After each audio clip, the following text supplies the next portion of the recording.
Assalamu alaikum rahmatullahi wa barakatuhu. Bismillah ar-Rahman ar-Rahim wa salatu wa salam ala afdali anbiyahi wa mursaleen Muhammad sallallahu alayhi wa sallam wa ala alihi wa ashabi ajma'een. Amma ba'd. Today's talk, as you see in the title, will be on absent fathers in the African American community and its social ramifications. We will have two guests with us today, our brother Gareth Bryant and our brother Malik Muhammad, and myself will be discussing these issues.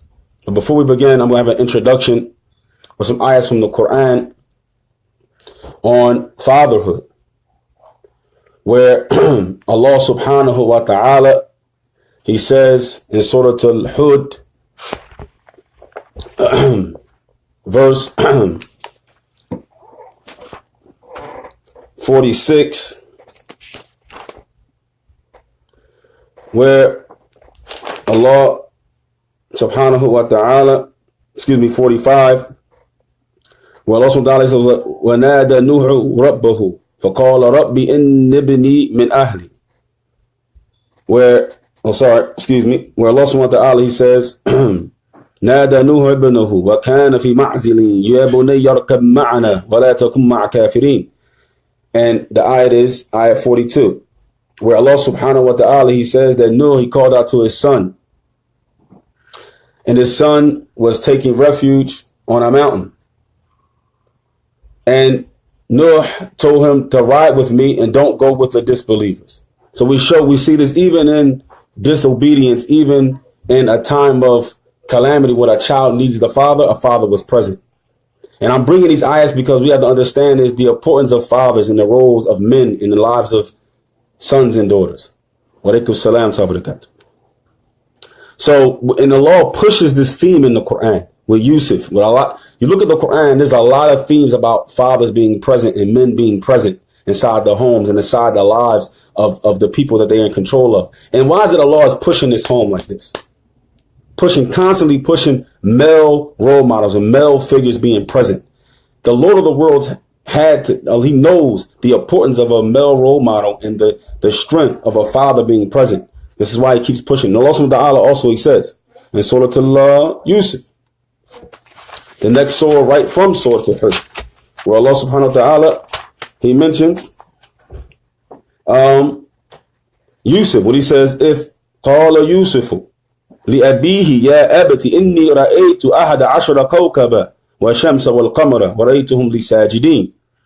Where it says that when Yusuf said to his father, "Oh my father," and look at and he said, "Oh my father, oh my beloved father, I have seen 11 planets, the sun and the moon, and they were prostrating to me." And then look at the fatherly advice of the father being present in the life of his son. He said, قال لا بني لا تقصص رؤياك على إخوتك فيكيدوا لك كيدا إن الشيطان للإنسان عدو مبين. And he says to his son, "Oh my son, oh my beloved son." And look at the fatherly way that he talked to his son. He said, "Do not tell your brothers about what you have seen, your dream, because they will plot against you. And verily, Shaitan is always an open enemy to the human being." So he advised his son with a worldly advice, and he also advised him with spiritual advice. Okay? And many ayats like that. We have the story of Ibrahim, where he raised a house in Mecca with his son Ismail. As Allah subhanahu wa ta'ala, he says in Surah Al-Baqarah. We bring that ayat.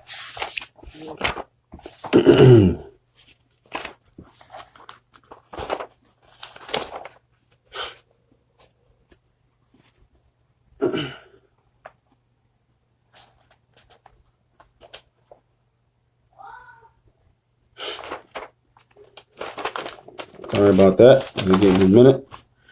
And where he says that he raised the house. If يرفع إبراهيم القواعد من البيت وإسماعيل ربنا تقبل منا إنك أنت السميع العليم. And he says when Ibrahim raised the house, the Kaaba, the foundation of the house, and his son was with him.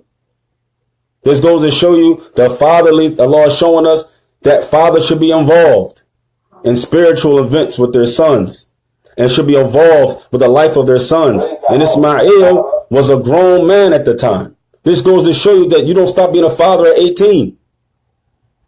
We don't stop being father to the son. He's a grown man now. Where do you get this from? This is a Western concept. It's not an Islamic concept. Ibrahim still was a father. He came to visit his son. And when he came to visit his son, the woman came and he asked them how they were doing. She complained. She wasn't a good wife. She talked about the husband and not in his presence to the father. She didn't know who Ibrahim was. Ibrahim said, tell my son to change his threshold. He was still advising his son, and he was a grown man, married with kids. So this concept that, 18, you got to get out the house. 18, you're a grown man, you're on your own. This is a Western concept. It's not an Islamic concept. Allah didn't reveal this concept. And the last but not least, Luqman.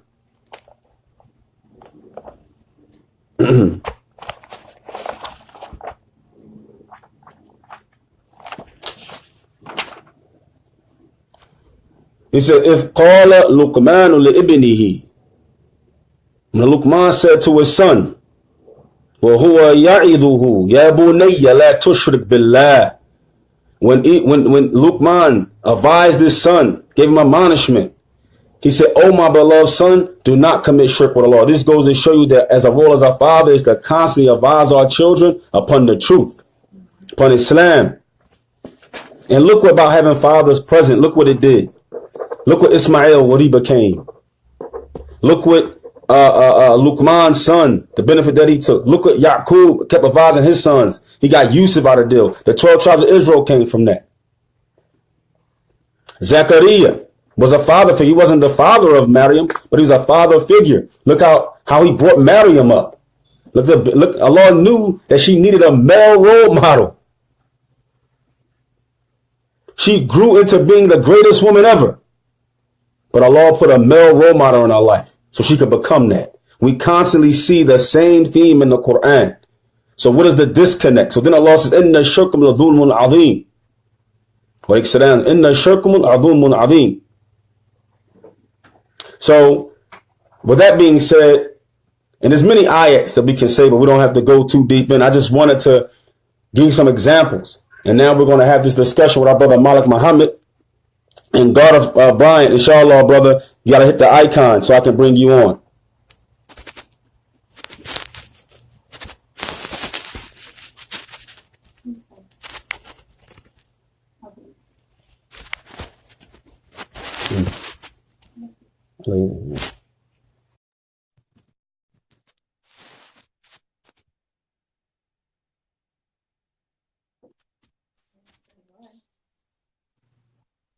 I don't know. It never comes up.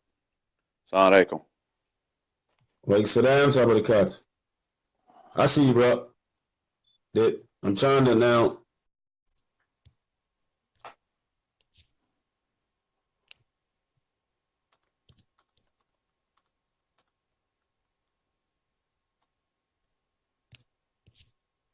I'm trying to get the brother to come up now, but it's not allowing me to let him come up.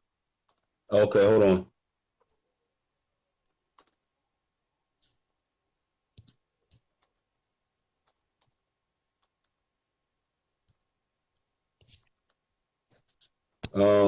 Hey Gareth, you gotta. Is it letting me accept you? Because it's not letting me do it.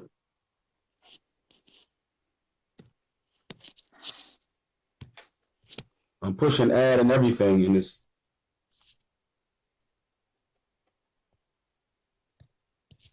Try it again.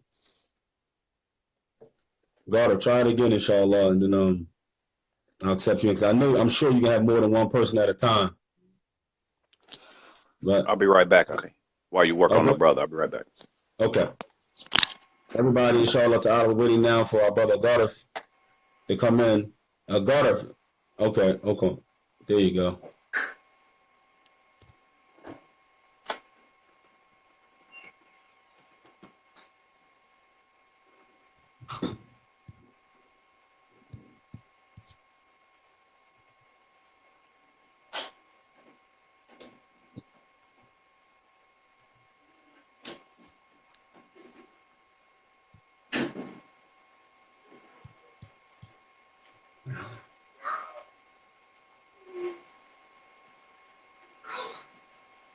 Come here.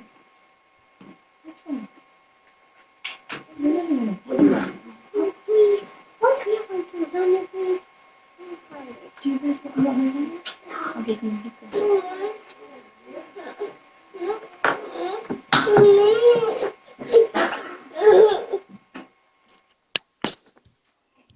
For some reason, it's not letting me add.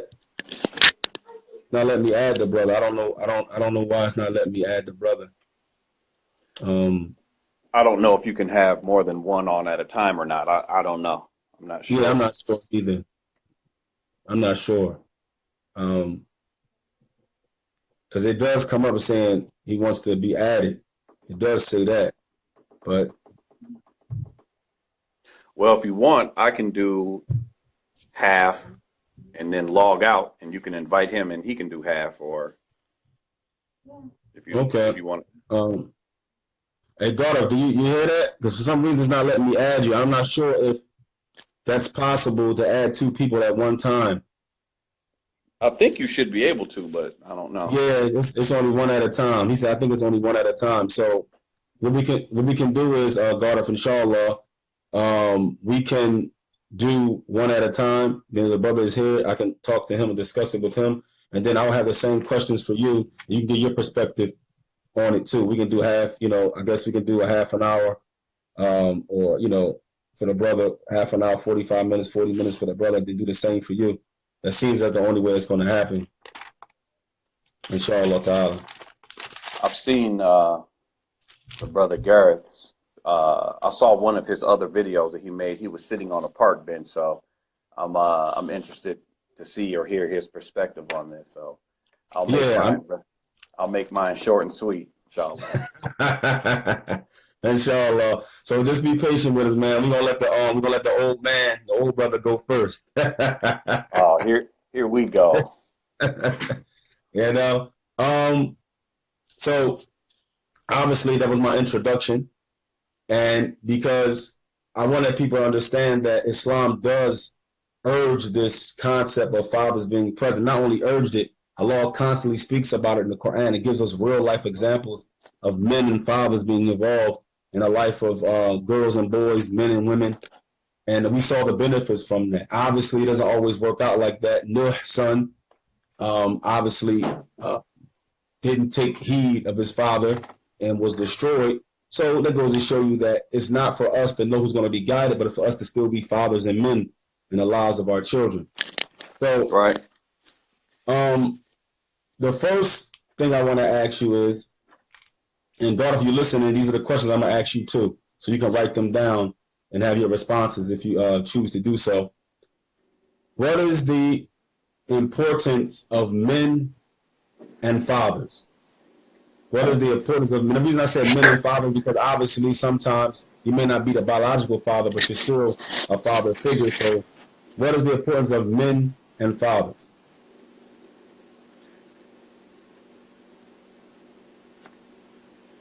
Most children and most people and people in general they learn by what they see.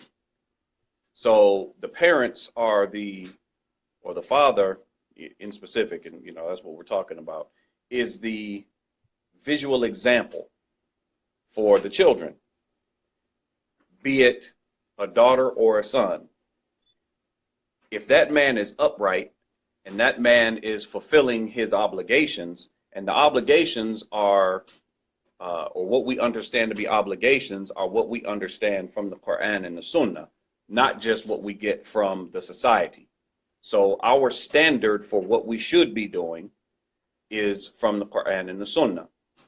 So the father is the living example of fulfilling those responsibilities. When we talk about the development of a young boy, when he's with his father, he's learning how to maneuver, how to move and shake, how a man talks, how a man handles situations. What does a man do on his daily, during a daily basis? Does a man get up and go to work? Does a man pay bills? Does a man take care of his family? Does a man educate his family? The man being there, he's the living example of what is supposed to be done in the home. So the man in the home is very, very important. Mm. Do you think that understanding that there's a disconnect, firstly, the Muslims themselves from those examples, but overall, that disconnect, that importance between in the African American community, is there some type of open disconnect there? Between, say it I'm again. saying what you just said, the importance of men and fathers. Firstly, the disconnect, are the Muslims somehow disconnected as African American Muslims? Let's say that. Right. Is there a disconnect from those examples that I did in the introduction and the application of it? And overall, the African American community, is there a disconnect understanding that importance? Well, as we have said in previous lectures, many of the pathologies that affect the African American community affect the Muslim community, because when we take the Shahada, that doesn't mean that all of a sudden everything is perfect. It doesn't mean that we're mentally healthy, spiritually healthy, economically healthy. It doesn't mean that we're educated. So we bring all of those pathologies from whatever our experience happened to be prior to Islam, and we bring it into Islam. Now, Islam is supposed to correct those. Well, how does Islam correct those? Islam corrects those by first internalizing the Tawheed, internalizing and really believing it. And then upon that, study. You have to study, because if you don't study, you're not going to know the tools that Allah has made available to you to correct your situation and to heal whatever you have going on. So I think that there is a disconnect in that respect, in that many of the African Americans, because of economic situations and like I said, the different ills and sicknesses that we bring into it, it's almost like sometimes we don't have time to focus on that. We're trying to feed families. We're trying to eat. We're trying to keep the lights on. We're trying to do basic daily survival things that, to just keep the house running on a daily basis. So sometimes I feel like, we may not have the luxury to sit and study and, and implement these things when it's that daily grind and that daily hustle. When you live in the hood, if you live in a high poverty, high crime area, and you're living hand to mouth, and maybe you have a family to feed, I think that sometimes that's a conundrum. That's a situation that is very hard, a person to learn what they need to learn in order to implement what they need to implement to fix their position when they're in that daily battle. Next question. What is an absent father and its effects on young boys and girls mentally in the African American community?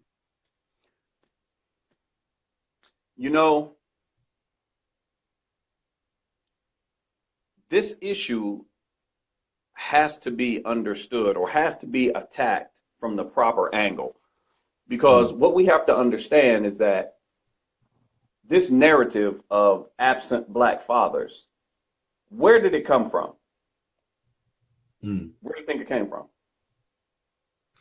I think that the narrative itself came from societies of those who happen to be the oppressors, or those in power, from those who are, European descent, who happen to be in power, and they push this narrative that black men are absent, in jail, and things like that. That's where I think it came from. You're 100% correct. It's a media-driven narrative. Any media-driven narrative that is aimed at defining marginalized or periphery groups needs to be looked at with a critical eye. History has shown that media has distorted information, twisted narratives to fit the agenda of those who are in control and have dominance over marginalized people. So now the question is it in fact a bunch of absent black fathers? Is that a fact? Well, there's a lot of variables that have to be looked at. I think that part of the narrative that these people push is that there is this innate inability for us to love our children. There's and it goes back to that media-driven narrative that black men are savages, we're thugs, we're criminals, we're this, we're that. So we don't have the ability. What we do is we just run around and make a whole bunch of babies and don't care about them. Don't, So you it's the know? white man narrative, basically. Well, again, it's that media-driven narrative Hmm. that needs to be looked at with a critical eye, and it Yeah. needs to be broken down. So, because a person, let's say a brother is incarcerated, he's locked up in prison. Does that mean he doesn't love his children? Does that mean No, that he doesn't wish to provide for his children? See, no, it doesn't. understand, when you look at statistics, statistics can be turned and twisted, you know, any kind of different way. Let's say if I want to come up with the end result being black men don't father their children. They have children, but they don't take care of them. Okay? I would go pool a bunch of people who are in prison. I would go pool a bunch of people maybe who are on drugs and ask them these questions. And then I would get the numbers that I want to get based on my pooling sample, based on who I asked, right? If Yeah. you expand that pooling sample and you include suburban blacks, you include educated blacks, economically stable blacks, blacks who come from generations of having parents who were married, are you going to get the same results? Nope. Probably not. So we have to narrow it down when we talk about quote unquote absentee fathers. We have to look at why are they absent? Not because they just abandon their children. That's different. Just walking away and abandon is different from maybe economic migration. I know brothers that live here in America but work in Saudi Arabia and send money back. That's Yeah, where they can make exactly. the most money. Right. So is that defined or does that fit the definition of an absentee father? My point No. is that this Hmm. definition, absentee father, needs to be narrowed down to exactly what is an absentee father. Is it that father who just doesn't care, had children, walked away, doesn't care? And if that's the case, how many of those are representative of the masses? Exactly. You understand? Exactly. Because if you let the Exactly. media tell it, they're going to tell you that's how we all are, that the Exactly. majority are walking away. The majority don't care. All the brothers that I know who have children, who are Muslim in particular, all take care of their children and are married. Exactly. You know what I mean? So is So, it possible for a father to be present physically, but to be absent spiritually, mentally, and everything else? absolutely. And it plays back or goes back to that living hand to mouth. If we're talking low income African Americans, many times you may work a job or two jobs or three jobs. So by the time you get home, you don't have the energy to be that father that's interacting, that father that's, you know, Hmm. you're there, but you are absent, but it's based on the situation. It's based on economics. Yeah. Again, ask that same question to a person maybe who's more economically stable and the mother is able to stay home and the father works one job, he gets paid enough that he can take care of his family comfortably. Yeah. Is it the Hmm. same is it the same ratio? Is it the same statistic right there? Are you going to get the same answer? And I mean, I think if you look at it large scale, I would say probably not. Probably not. Now, the mental effect on our boys and our girls from the problems we're having as far as proud fathers being absent or not being able to take care of them or whatever situation that comes up. Right. What is what do we see mentally happening to our boys and girls? Well, I used to work as a juvenile correctional officer Mm-hmm. many years back. And the majority of them that I would ask about their fathers were in prison, or they didn't know, or their parents were on drugs. So again, we look at the parents, we look at the father, and we look to them, or the children look to them as an example of what they should be doing, as well as giving them that love, that nurturing, that caring, and all those things that children need. When they lack that, they're going to look for it somewhere. Now, this society, you know, they're finding Yeah. examples of what they should and shouldn't be doing, what an actual man is, how a man treats a woman, how a man moves and shakes in the world. They're getting that through media and entertainment, rap music. They're looking at athletes as role models. They're looking at these celebrities as role models. They're also, if you see the same hegemonic image over and over and over of you being a failure and those who look like you being a failure, then you will internalize that, and it'll be a what's the word I'm looking for? I know somebody knows it. Self-fulfilling prophecy. Conditioned, basically. Right. Because you don't have that anchoring. If that father is gone, you don't have that anchor. That boy doesn't have that man to go to and say, look, you know, what do I do in this situation, or how do I handle that? Or seeing his father handle a situation, and when it happens to him, now he has at least somewhat of an idea of what he should do, especially if the way that his father handled the situation was successful. If he doesn't have that, you know, like getting into a confrontation in a parking lot. If you have a father who's well balanced and he knows how to handle situations and try to de-escalate situations, then the boy will see that and say, oh, okay. But if he doesn't have that, he's going to take that rap music narrative, well, you know, a man, don't let another man disrespect him. I'm going to shoot this dude. I'm going to fight this dude. I'm going to stab this guy, because that's what a man does. So many times they get their understanding of what a man is, again, from the media, and the media doesn't have your best interest at heart. So I mean, we basically, like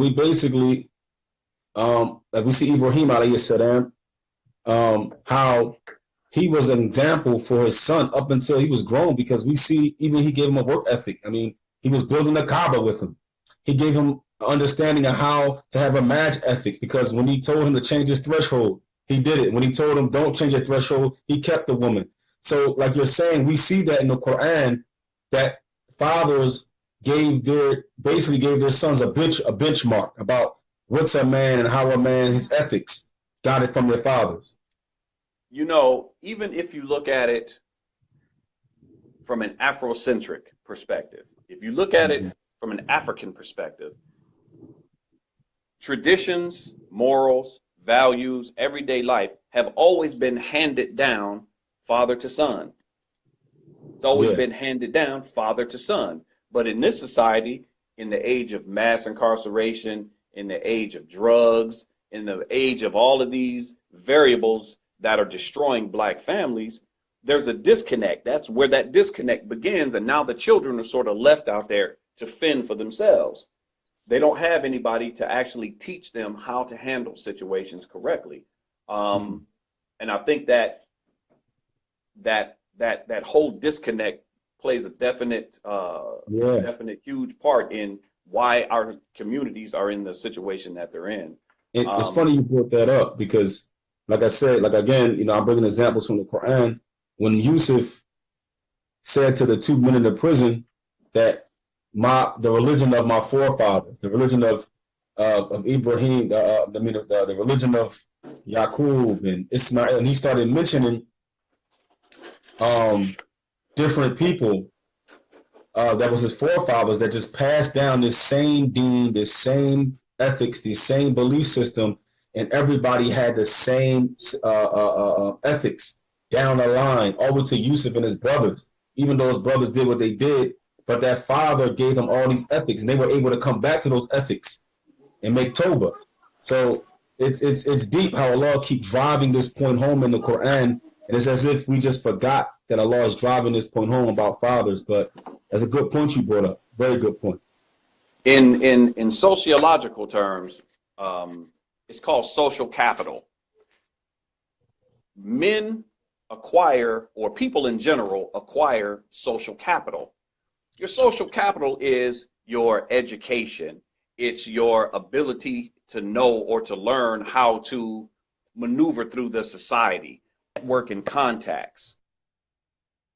It's your assets that you may have, your social capital. Again, people you may know. And normally those things are passed down from fathers to sons and even fathers to daughters.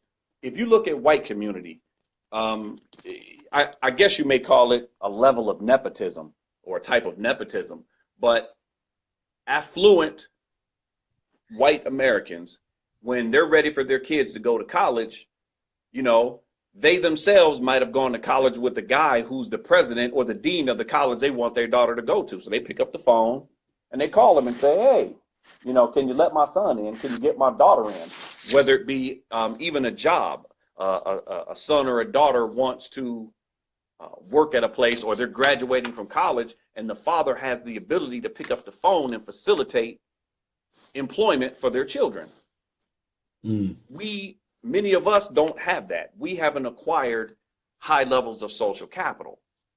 So again, when we leave this world, I'm talking about when the parents leave their children, what exactly are we leaving them? Because I'm not just speaking in terms of generational wealth. I'm speaking in terms of contacts, social capital. Have you taught them how to interview for a job properly? As you know, as a father, I have to teach my son, you know, how to enter into an interview, how to shake a man's hand properly, look him in his eye. You know, these are things that a father teaches a son, how men handle business. So when you take the father out of the equation, the children are not gaining that social capital that other groups in America, you know, they do have that. Exactly. So real quick, so that sort of keeps us in the economic situation that we're in, because as a collective, when we're talking inner city, we don't have the skill set. We haven't acquired and honed the skill set to move out of that economic situation. It's like a perpetual cycle. It's just moving and moving and moving, and it's the same thing over and over and over. Yeah. Second question. Another question. That's like a third question. What is the social ramifications on the African American community, like crime, fornication, education, and upbringing? What have you seen in your research and your studies? What are the main social ramifications of the issue of fathers not be able, either not present or not able to take care of their children? What are the social ramifications on the African American community specifically? Well, this specific topic, dealing with Black fathers, is not my area of specialty per se. Although I've read on it, I've taken some classes on it, I've had the conversations with different professors in the classroom and whatnot. But the father is, we look at the mother, we know the hadith of the mother, the mother, the mother. We know that hadith. The father is equally as important in that visual example of what a man should do. And I keep going back to that because if a child doesn't know how to act, what is he going to do? He's going to look to who for an example of what he should and shouldn't be doing, how he should and shouldn't act. So what happens is these children are taking entertainers and things as their role models, and then it plays out in school. It plays out in the street with gun violence. It plays out in the street as far as drug trafficking. It plays out in a man is defined by how many women he can sleep with, how many babies he can have, how much money he has. They succumb to the societal standards of manhood and the societal standards of what success is. They succumb to that because they don't have anybody to pull them back and say, no, son, don't fall into that. That's a trap. They're trying to get you. So is it also, I've seen that a lot of us take on feminine qualities of being just raised by a single mother. We seem to be real whiny and complain, and we seem to don't know how to make a decision. We're not rational sometimes in the way we are. We're quick to anger. We're quick to pull out a gun. It seems we have a lot of feminine qualities, and we think that it's manhood, but we seem to act like our mothers and our sisters a lot. Okay. Allah created men and women different. Men and women are not the same. So if you have a generation of boys who are mainly raised by women, who is going to be their example? It's going to be women. So of course they're going to have feminine characteristics. We Yeah. know that for the most part, and although it's not the most popular thing to say because a lot of people get offended, but women are normally more emotional than men. Normally, Yeah, exactly. generally. I'm not speaking in terms of absolute, but in general, we understand women are They have more a nature. They emotional. have a nature that's more Right. emotional. Exactly. So if you have a generation of black boys who are raised with nothing but women, that's going to be their example, and that's what they're going to morph into. That's what they're going to be Exactly. because that's all they know. So to say or to think that a generation of women or boys raised by women, there's going to be no effect is Doesn't make that's sense. just yeah, that's very naive to think It's that it's very just going to naive. be no effect. Um, That does now. Go ahead. no, go ahead. Go finish. I Finish your mean, thought. I was going to say you have stories of success. You have stories where, a guy here or a guy there was raised by his mother and he turned out okay. Again, I'm not speaking in terms of absolute, but in general, there's a lot of variables that go into that pot. Again, high crime, high poverty, drugs, brutal police, and then no man there to teach that boy how to act. And all he has is his mother. And his mother may be emotional. He's going to be that way because that's his example. Does that make sense? Exactly. Exactly. The last of the questions. Um, Oh, I'm sorry, real quick. What go I don't ahead. want to what I don't want to leave out is girls Yeah, because exactly. because my wife always tells me this. She tells me that I'm going to be the first man that my daughters know. So they're looking to me for Mm-hmm. love and how to act and to be gentle. And, I raise my voice a lot. I have a loud voice. I raise my voice. I know I do that. But it's important that we give as much focus to these girls in the communities as we do the boys. They're equally as Exactly. valuable, and they're a part of our community. So if the husband, or I mean, if the father is not giving the daughters the love and the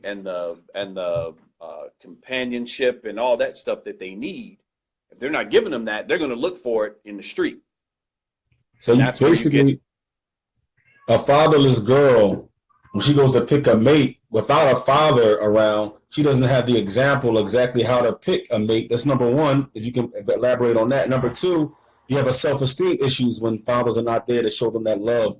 So you have two problems. She doesn't know how to pick a mate because she doesn't never had an example of what a man is, and she a lot of times we find them to have self-esteem problems as well. Well, yeah, and so if you mix that with guys who are predatory because that's what they think they're supposed to be, you take a Mm-hmm. girl with low self-esteem and a guy that's a predator, that's a bad combination. Yeah, That's when you get these babies. The guy went into the relationship not caring about her to begin with, so when she does get pregnant, it's easy for him to, throw up two fingers and walk away. exactly. And the cycle So, continues. right. So they have to be given self-esteem and taught and given a good example as best as we can. Um, Black teens have a difficult time accepting authority. Is that due to lack of a father being around? Because we find, even at my job, we grown men at my job. I'm talking about in their 20s and 30s. And a lot of them didn't have fathers growing up. And the security guard says, pull your pants up. You argue and cuss out the security guard. The cop pulls you over, you cuss at the police officer. When the supervisor tells you something, you say back, I'm a grown man. Um, Well, so, as the father is the first authoritarian in the house, or he should be. He's the first mhm, authoritarian. He's the first one to lay down the law and tell you, like, look, don't do that, or there's going to be a consequence, one way or the other. So if a mhm, person grows up and never has somebody really checking him, a man, being checked by a woman is different than being checked by a man. You know yeah, what I mean? So if he never has had that kind of interaction, he doesn't know how to accept that correction. You know what I mean? Many times they'll take, for lack of better word, nasiha or advice or correction as an attack. Don't disrespect me, bruh.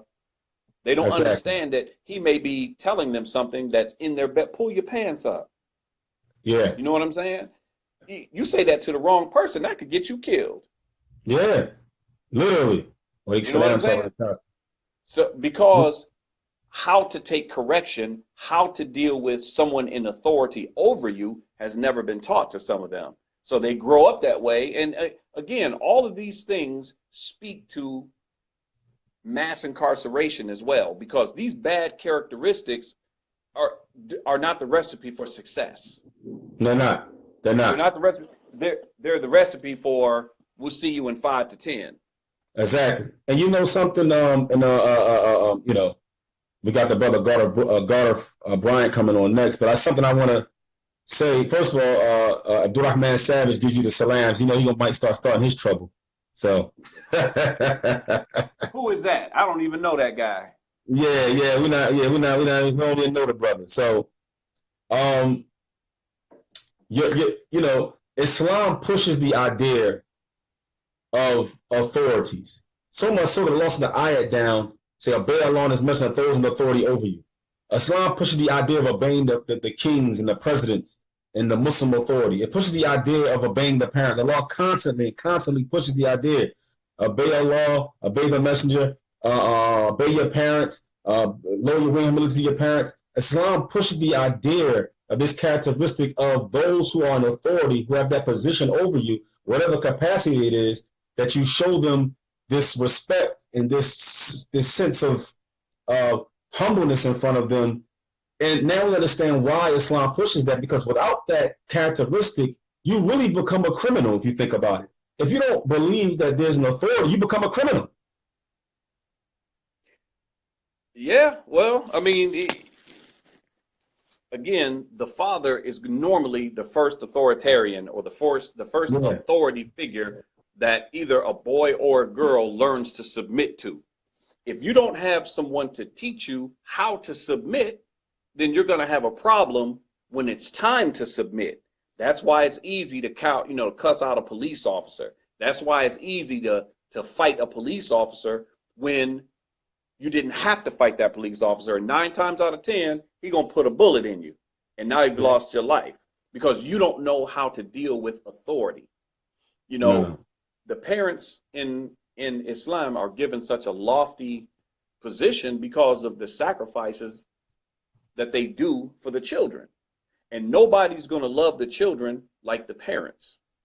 You know what I'm saying? Exactly. If the children don't have that love and that compassion and that teaching, again, this is where you get all that street stuff, and that's where you find that just aids in mass incarceration. Exactly. To sort of sum it up. Go ahead. So, inshallah ta'ala, if you don't have anything more to add, like I said, we're going to bring the brother on down and let him, you know, because right now we couldn't have both of the brothers on at the same time. So we let our elder, mashallah, for his right to go first. And then we're going to have the other brother, Gareth Bryant, come on. I'm asking the same questions, basically the same questions. I may add 1 or 2 more questions specifically for him that I didn't ask the brother. And some of the questions I asked the brother, I'm not going to ask him. But inshallah ta'ala, we're going to do that now if our elder doesn't have anything more to add. No, but you can stop calling me the elder, though. Mashallah, Sheikh, mashallah. I'm a young man. I hear that, brother. I hear that. But if you have anything more to add, if you don't, then you know, we'll go to the brother. But if you have something else to add, then inshallah ta'ala, you can say it now. Again, we have to not fall for or necessarily accept hook, line, and sinker the media-driven narrative of absent black fathers. That is not necessarily the case 100%. If you go to, or I should say, there's many academic works that are done on this specific topic that basically say, no, that narrative is not true. The media-driven narrative is a part of white supremacy. to always take marginalized groups, periphery groups, and keep them uh, in that bubble so that the society doesn't care what happens to you. You understand what I'm saying? They don't care what happened to you. They don't have to worry about you economically. They don't have to worry about you educationally. They don't have to worry. It's easy for them to slide you to the side and treat you any kind of way because the media tells people, black and white, Asian, Hispanic, whoever, these people are not, they don't have worth. When you have the society believing that you don't have worth, you yourself will internalize that and believe yourself that you don't have worth. And just to end this, I believe that one of the sources of this media-driven narrative, there's a man, his name is Daniel Moynihan, and he's a Democrat, and he's the assistant, or was the assistant secretary of labor in 1965 under Lyndon B. Johnson. And he did this report, and in this report, he basically told Lyndon B. Johnson, look, you have to do more for these black people than just the Voters' Right Act to give black folks the right to vote. So he did this report that wanted to look at why the black community was in such a shambles in 1965. Well, he didn't look at race. He didn't look at economics. He didn't look at education. What he looked at was absent black fathers, according to him. He didn't take racism into account, housing discrimination, residual effects of slavery, lack of generational wealth. He didn't look at immigration for economics. He didn't look at any of that. Anyway, to make a long story short, he put together this report. The report is called The Negro Family, the Case for National Action, written by Daniel Moynihan. And this report was one of the first bits of documentation that spoke to or created this narrative of there's just a whole bunch of absent black fathers, and all other variables that spoke to why or what the reality was. None of that stuff was factored in. It was just the black community is in a shambles strictly because of black fathers. So that's 1965. So that's something that the people can look at. It's called written by a man named Daniel Moynihan, and he was the Assistant Secretary of Labor under Lyndon B. Johnson. So just don't fall for the media okie doke is my point. Nah, Jazakallah khair. Wow. So inshallah, this is our brother Malik Muhammad. You're not done? You're not done yet, Sheikh? I'm done. That's it. About to drink this tea. That's our brother Malik Muhammad. And now I'm going to have the brother Gareth Bryant come on next, inshallah ta'ala. Jazakallah khair, Sheikh. Wallahi. Wow. A beautiful benefit. Alhamdulillah. Barakallahu feek. Ameen.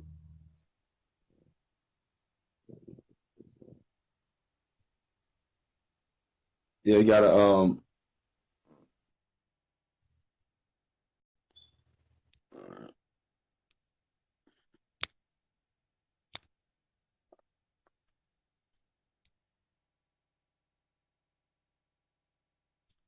so our brother Gareth Bryant is coming on next, inshallah ta'ala. I gotta have it that close.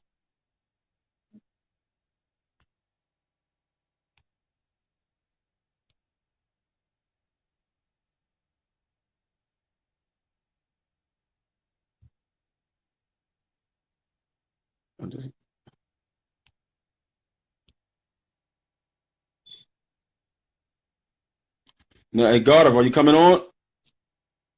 I'm trying to approve you.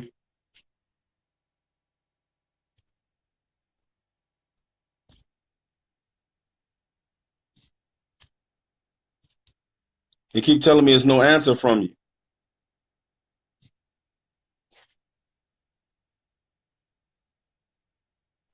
So, inshallah, we're waiting for the brother, but you heard what the brother said, and whoever was listening from the beginning, very beneficial. And I'm just waiting for now our brother Gareth Bryant.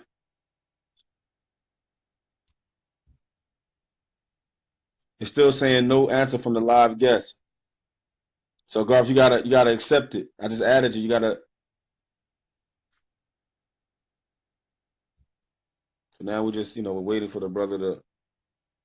to accept. I don't know if it's something's going on with his oh, it's adding. It's adding now. I need something like that. Okay. You just push it. I got it. Sorry about that. We just have to now. My battery was acting kind of funny on me, so I'm trying to pull this up so I can sit my phone down here. You got it? Yeah, I got it. So I'm just waiting for the brother, Bryant. It says it's adding him now, so please be patient with us. It's adding him now to the live video, the live stream.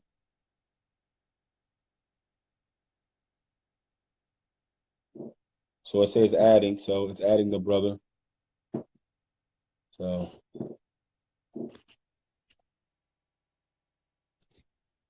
alhamdulillah, it's adding the brother now. We're just waiting. I hope the brother not getting cold feet, man. What's going on?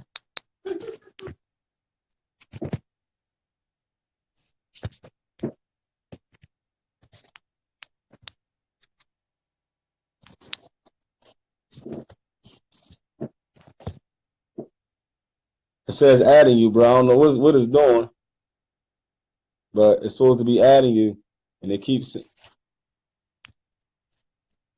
Are you somewhere with a Wi-Fi?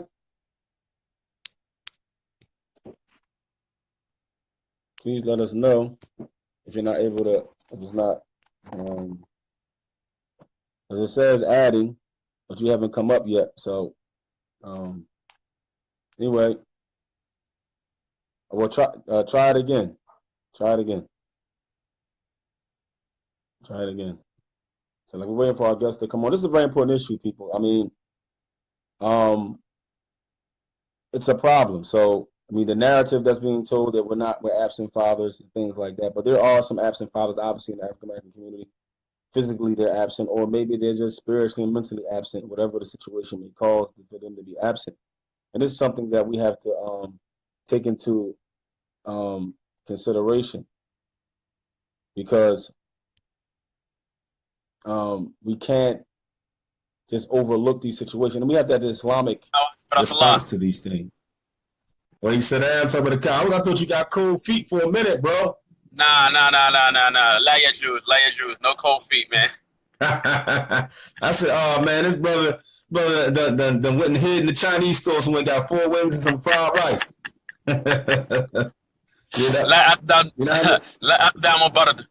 No cold feet, man.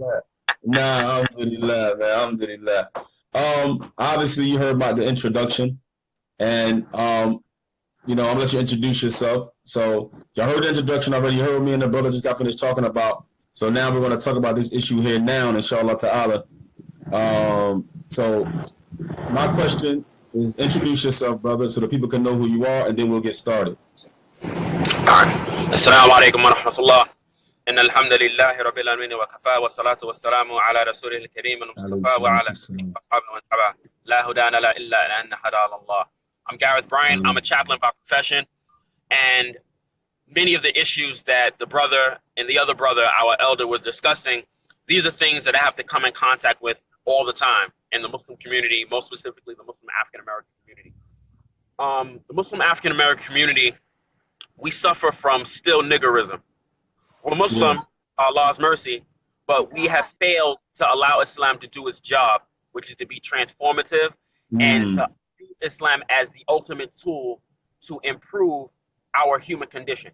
Basically, we're just niggas with Tawheed. We're just niggas with Islam. Oh my God. But that's the truth, bro. Did he just say that? Hey, listen, it's the truth, and I knew by having you on here, you was gonna pull some band-aids off. We are just we listen, bro. Just get right to it. That's exactly what we are. That's exactly Which is gonna. what we are. Allah Musta'an. When Allah says in chapter in Surah An-Nisa, Allah says in chapter 4, verse 34, men are responsible for women. Now we know qawama is from the qawamuna is from qawama, responsibility. Responsibility is of two forms: protection and provision. And you have to have both be fully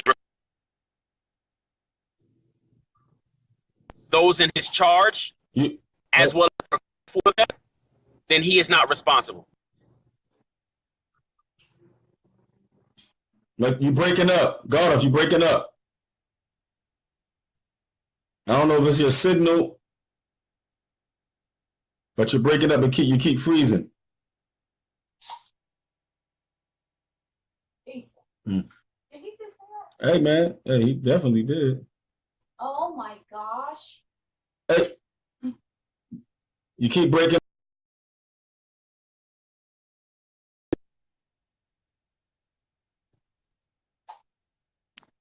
So we lost the contact.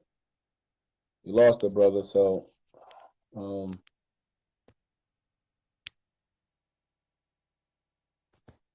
I think the brother's signal is oh,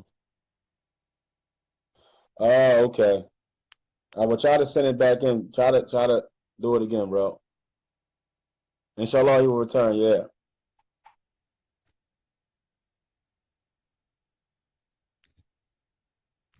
Let's get back. Okay, I'm approving you now, bro. The firecracker. Oh, he definitely is. Oh my god, the firecracker. It says no answer from live guest. So, no, brother, you're absolutely right. I mean, the brother, he's mentioning, he's saying that we are basically niggas with Tawheed, and saying that we have become Muslim, but we still act like niggas in the street. I mean, even in our behavior and our concept, because we think Islam is just a dress code and a slogan. We haven't really used Islam to elevate our human condition. And that's what I think the brother's point he's trying to get to. So it's adding the brother now. Inshallah, it's adding him now. Assalamualaikum.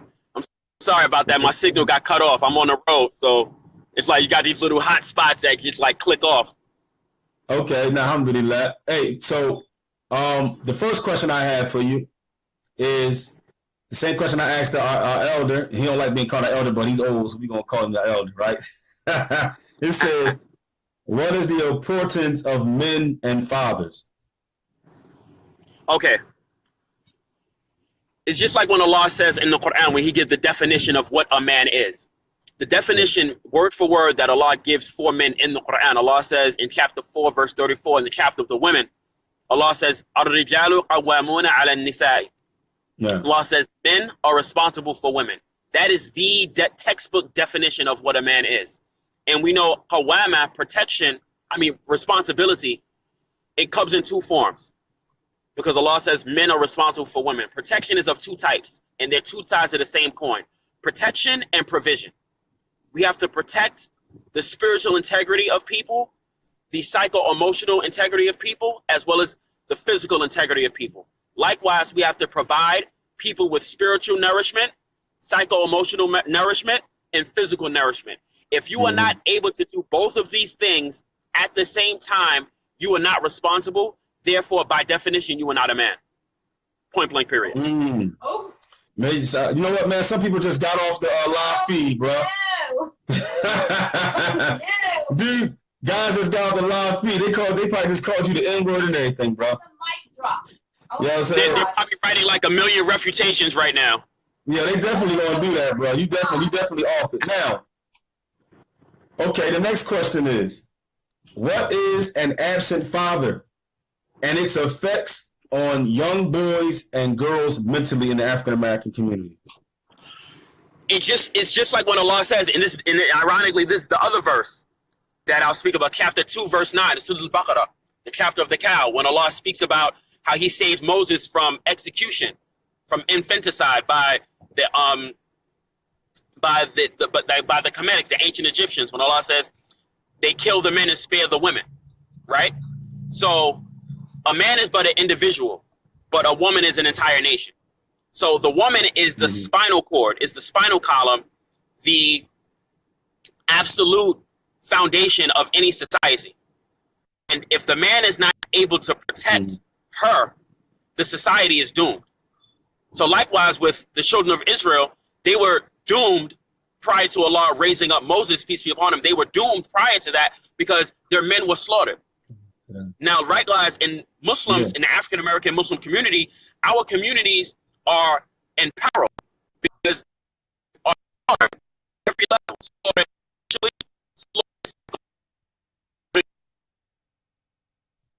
women,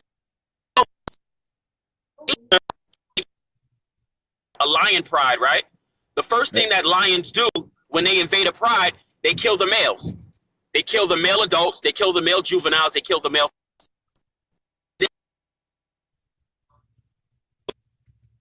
Yeah. In the umbrella of the lions that took over the pride. Our prides have been taken over by white supremacy, by a lot of factors, mainly the transatlantic slave trade, the breaking up of families, forcing people to relocate to different parts of the colonies during the colonial period, and then when the United States was formed, forcing black men and black women who were slaves into breeding camps so that they can breed babies and then take their babies from their parents and sell them off. It created immense disconnects, and the men were powerless to do anything about this. So, of course, if you have generations of men who are powerless to be responsible, what are the women going to do? They're going to favor the men who are responsible, which is white America, white supremacy. Exactly. And it's Pharaoh's line item blueprint: destroy the men, spare the women. Exactly. And as many different venues in which the black man has been destroyed. We've been destroyed spiritually, obviously having guidance denied of us. Psycho-emotionally, the trauma of a father knowing that his wife, his mother, his daughter, his sister can be ravaged and raped by his slave master and he can't do anything about it, or sold away, he can't do anything about it. His children sold away, can't do anything about it. And then even physically, that he could be maimed or scarred or branded or killed and he can't do anything about it. So on all human levels, the black male in the Western Hemisphere, not just in the United States, but everywhere from Canada to Chile, the black male is powerless. Arguably the most powerless demographic in human history by virtue of white supremacy via the slave trade. All of those things, one of the best historical proofs of this is the Willie letter. Willie letter relies exclusively on the pharaonic blueprint of the strong man. Literally, the Willie Lynch letters is like an un-Muslim tafsir of that ayah, destroy the men, spare study the Willie. Yeah, exactly. So,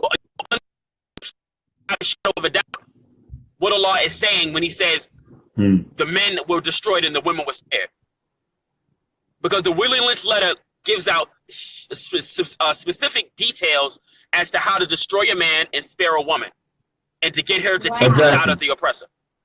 Exactly, and I would like to answer a question. To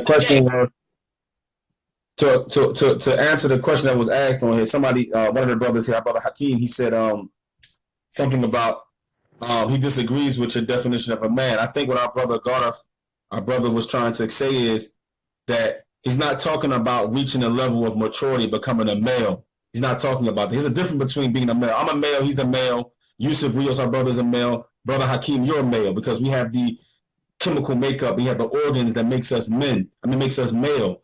But Allah speaks about a man in the Quran and what makes up a man, okay? Because there are responsibilities and codes of conduct that make up a man. Like, for example, when Allah subhanahu wa ta'ala says, when a man came running from the father's city, Allah mentioned that a man that makes a part of the definition of a man is his reality with the truth, meaning how he regards and acts towards the haqq and how he's willing to strive upon that haqq. That's part of being a man.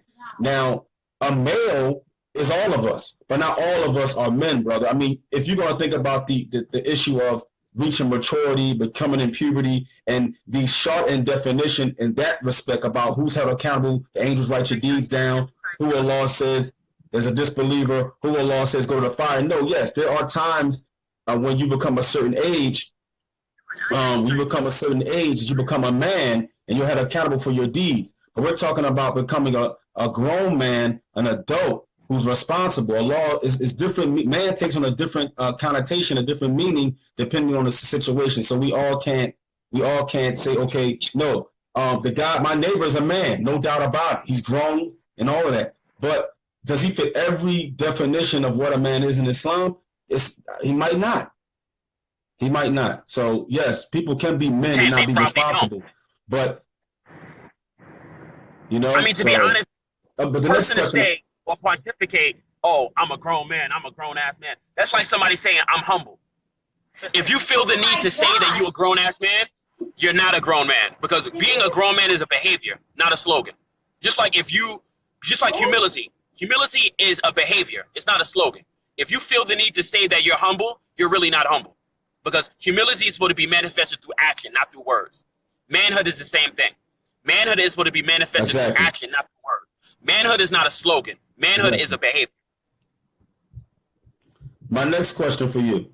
What is the social ramifications on the African American community, like crime, children out of wedlock, fornication, education, and upbringing? What are the men not being around, or the men being decapitated or in weak states? What effect does that have on the crime rates, the fornication rates, the education, and the upbringing? Well, you can't separate poverty from criminality. If you study the movie Claudine, starring Diane Carroll and James Earl Jones, it gives a very accurate depiction of how feminism and the welfare system destroyed the black family. It put the nail in the coffin of the black family. Because in the late 60s, early 70s, when a woman was receiving welfare benefits, you couldn't have a man who wasn't related to you in the home. So that literally systematically forced black men out of the homes of their families, because if they were in the homes, the system was like, okay, if you got a man, that means he's a provider. And it wasn't the case, because these men were scraping the pot and they were barely able to make ends meet. And that's why their women had to be on public assistance. So these provisions set in place forced men out of the homes of their children, which set the precedent of welfare queens, the welfare mama, the baby mama drama. Prior to the 1970s, it was almost unheard of for a woman to have children outside of marriage in the black community. Yeah, it was. Prior to the 1970s, it was almost unheard of for an African-American woman to not be married. Yeah. Prior to the 1970s, it was almost unheard of for a black man to not directly be in the lives of his children.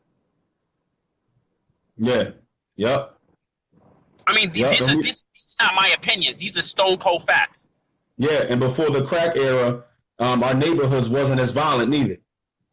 That's also a fact. And we can thank Ronald Reagan and George H.W. Bush for that via the Iran-Contra affair spearheaded by Oliver North. Exactly.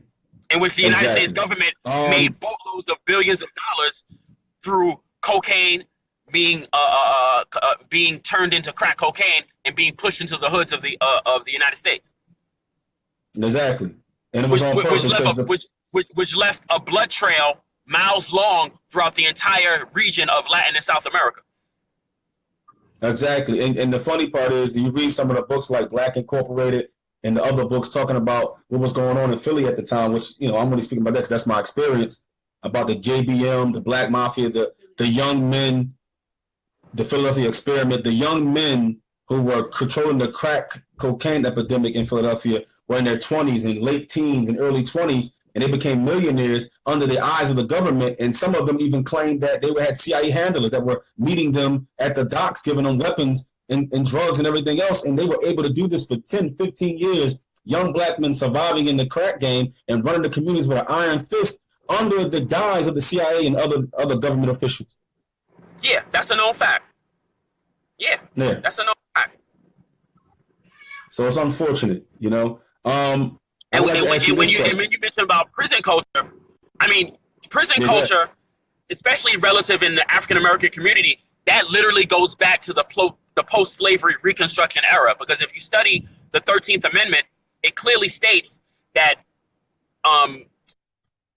allowed with the exception of punishment for a crime. So that literally means, the moment you are apprehended by any form of law enforcement, you become a slave. That's literally what that means. So the 13th Amendment actually allowed the U.S. government to circumvent and finesse freedom and reestablish a different form of slavery, which continues to this day, which we know as the prison industrial complex.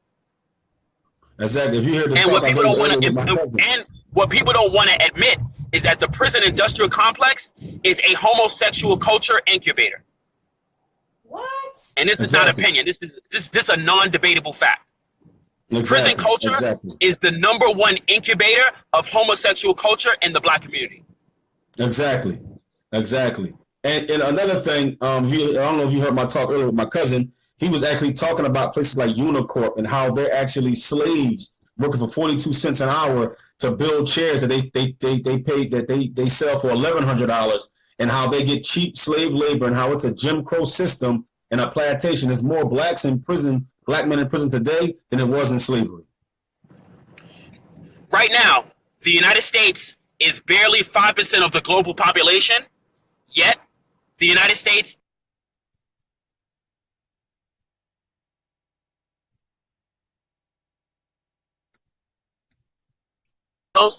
detention centers and prisons than there were slaves 10 years prior to the Civil War. That's a known fact. You said America, because you broke up, you said America is 5% of the world's population, but make up 30% of the world's prison population. Yeah. SubhanAllah wa hamdi. Now, here go a question. My question is, the same thing, black teens have a difficult time accepting authority due to lack of a father. Is that true? Meaning, for example, I'll give you some examples. I have young black males that work at my job. When a supervisor checks them, they get feminine, they whine, they want to get violent. They say, I'm a grown man, I'm this and I'm that. Police pull them over, they get aggressive, they don't want to obey the police. If you look at the way they're young, and I grew up in a ghetto when I grew up a young black man, and I had the same issue growing up. I didn't want to be checked. I always had a chip on my shoulder. Is that because there are not fathers that show you the ethics of how to actually be a man and to deal with these different scenarios? There's two things. What you just said is absolutely correct. It's a result of the father not being the disciplinary, the authoritative figure of teaching a man the ways to go. And then two, there's not enough men putting their foot in the behinds of these unruly, wayward male youth. Because after we get a certain age, our mothers can only do but so much. Because boys grow up to be males, and eventually you're not strong enough. A woman is not strong enough to beat on her son. Eventually, he's going to be strong enough to knock her out. And this stuff happens. You have men who are so cowardly, boys who are so cowardly, that they actually beat up on their mothers. That they literally hit their mothers. This is a reality.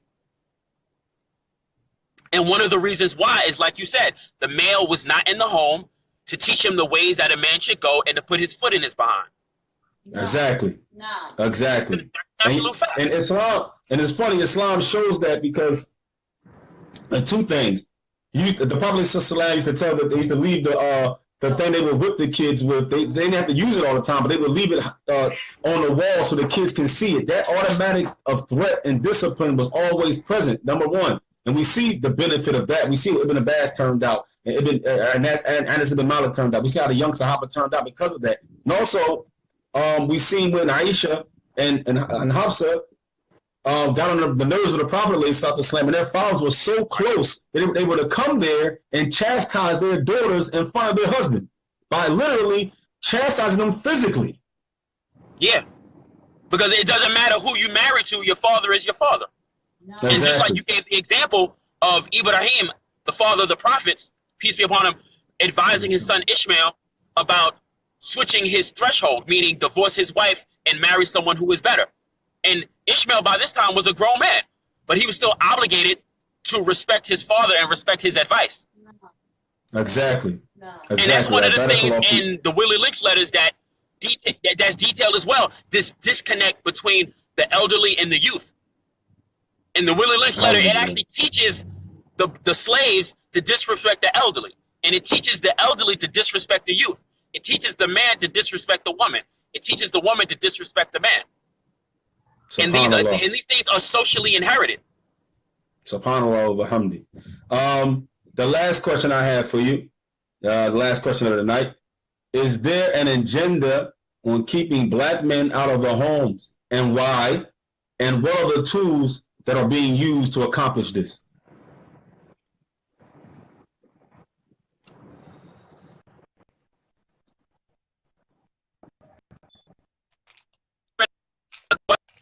Did you hear the question? Say it again.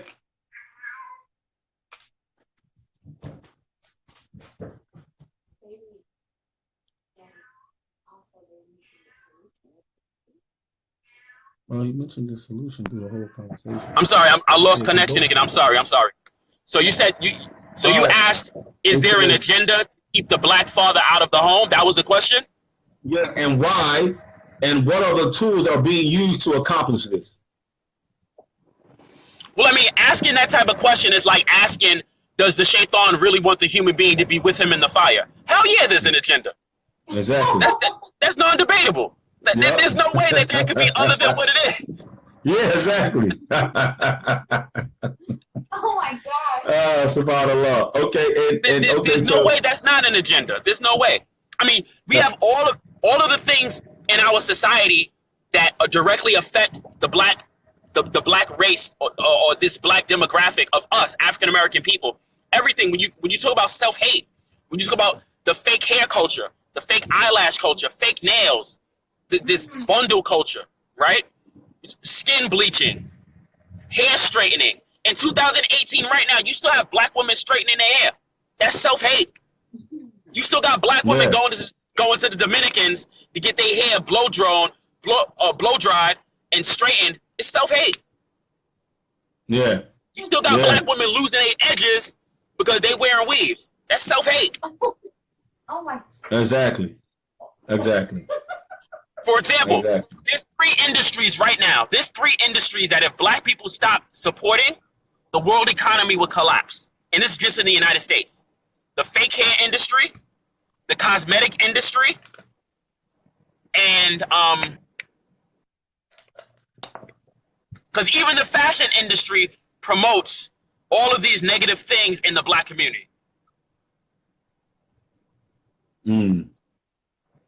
No, it does. I'll give an example, and I know this because I model. The fashion industry is almost exclusively pro-homosexual culture. I'll give an example. There's a popular designer by the name of Tom Ford, and I say this publicly. I boycott anything that he produces that he makes. I wouldn't wear his clothing for free. You know why?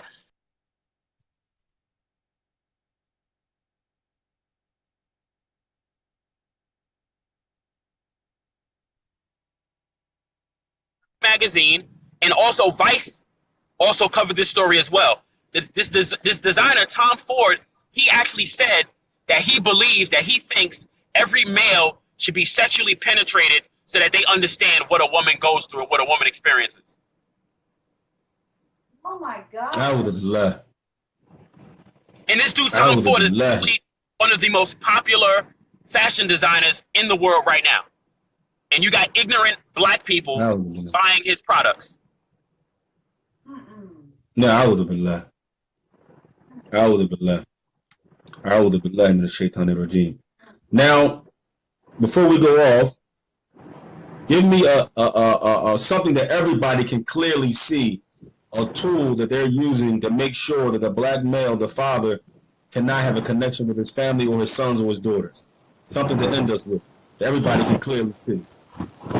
Okay, well, we know the court system is an enemy to the black family. We know this.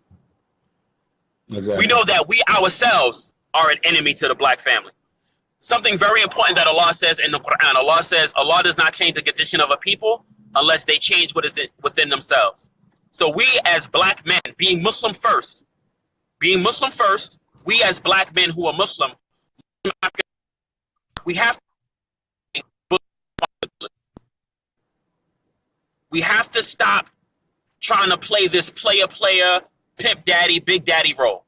We have to buckle down and we have to be responsible for the people who we're entrusted by Allah to be responsible for.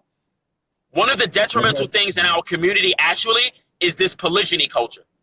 We marry 2, 3, 4 wives at a time, marry 2 at a time, divorce, marry, divorce, marry, divorce, marry, divorce.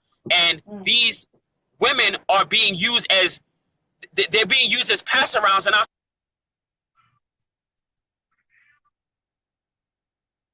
That is so true. That's true. You breaking up. You breaking up. Hold up. Say it again, Shay. Say, because you broke up. Say it again. Huh? Oh, I'm sorry. We've developed a baby. You was breaking up.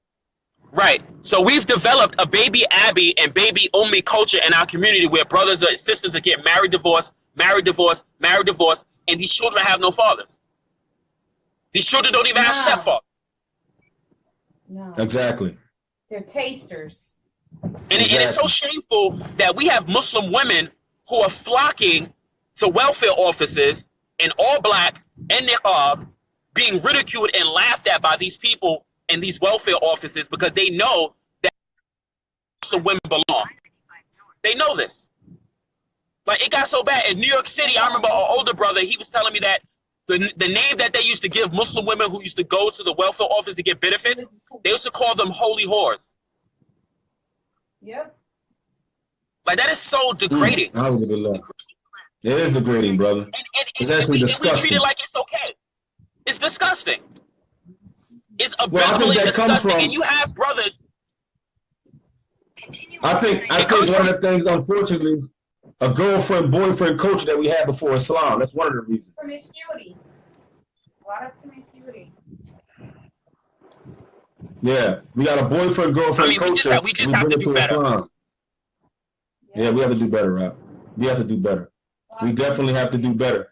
And the thing about it, because polygyny is about, one of the reasons, the benefits of polygyny, one of the wisdoms behind it is that there's more women than men, so we marry more women so that women don't have to go to the welfare office. That's why we do, one of the reasons you do polygyny, to keep the women from going to the welfare office. Exactly. And you know what's funny? When I first became Muslim, there were a lot of Muslim African Americans that I knew who were Shi'i, right? And for the life of me, I couldn't understand why so many Muslim African Americans Shi'i. When I found out about mut'ah, this whole thing about temporary marriage, I'm like, these niggas think they slick. Now it makes sense. But it's the boyfriend-girlfriend culture, bro. It's the boyfriend-girlfriend culture. Check this out. The Salafis have their own version of mut'ah, misyar.